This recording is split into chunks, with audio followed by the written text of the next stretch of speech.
La coronarographie, c'est l'opacification des artères coronaires, c'est-à-dire les artères qui irriguent le cœur, en injectant un produit de contraste à l'aide d'un microcathéter qui est introduit par une petite artère au poignet, l'artère radiale. En général, le patient bénéficie d'un traitement sédatif léger, mais c'est un examen qui est quasi indolore. L'examen est réalisé en ambulatoire, donc entrée le matin, sortie généralement en fin d'après-midi.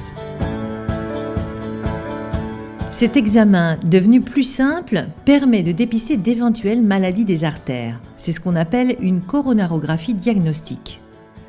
Mais en cas de découverte d'une lésion lors de l'examen, le cardiologue peut à tout moment vous proposer un traitement immédiat si celui-ci est possible et nécessaire.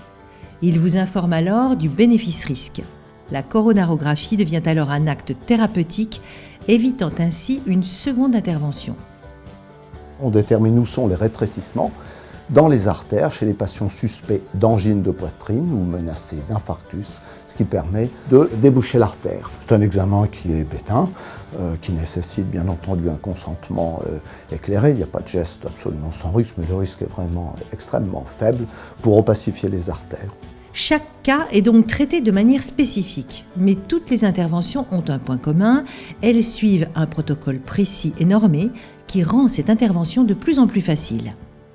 Oui, bonjour Monsieur Dupont, c'est l'infirmière de la clinique Ambroise Paré. Je vous Tout d'abord, la préparation. Un appel la veille de l'examen, réalisé par une infirmière du service, permet de vous informer des recommandations. Papier et processus administratif, médicaments à prendre, repas autorisés, toutes les précisions vous sont apportées. C'est l'occasion de rappeler en particulier que l'accompagnement à la sortie de l'intervention par un proche est vivement conseillé. Il faut donc s'organiser. Le jour J, l'examen se fait dans une salle de radiographie spécialisée. L'intervention en elle-même a beaucoup évolué au fil des années.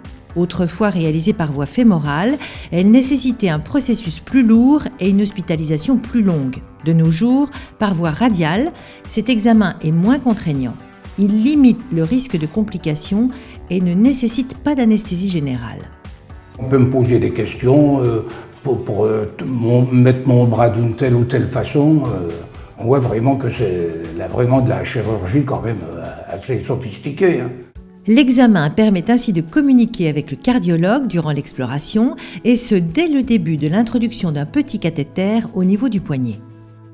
On ponctionne l'artère radiale, on met un microcathéter qu'on amène au niveau des artères du cœur, on opacifie ces artères à l'aide d'un produit de contraste et si nécessaire, on passe ensuite sur un petit guide, un ballonnet et un stent, un ressort qui va permettre d'étayer l'artère là où elle était rétrécie. La coronarographie simple est assez rapide, environ 15 minutes. L'examen peut être prolongé si une angioplastie est réalisée dans la foulée. L'ordre de passage qui vous est annoncé peut être modulé selon les urgences et la durée des interventions. Pensez à prendre de la lecture ou de la musique et soyez assurés que les équipes de soins mettront tout en œuvre pour répondre à vos attentes.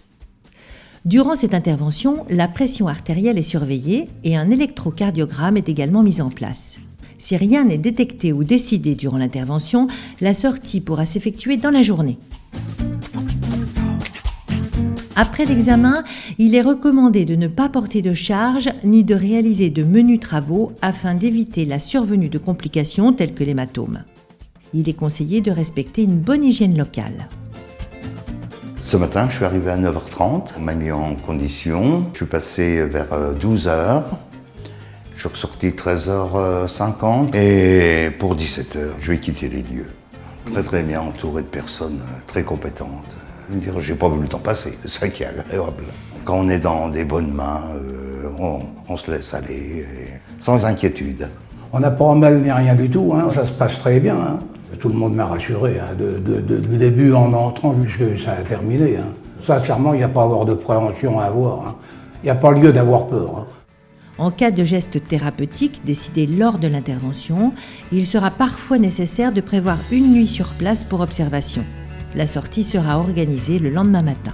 Bien entendu, à la sortie, l'arrêt du tabac, une alimentation saine ainsi qu'une activité physique régulière sont les bienvenus.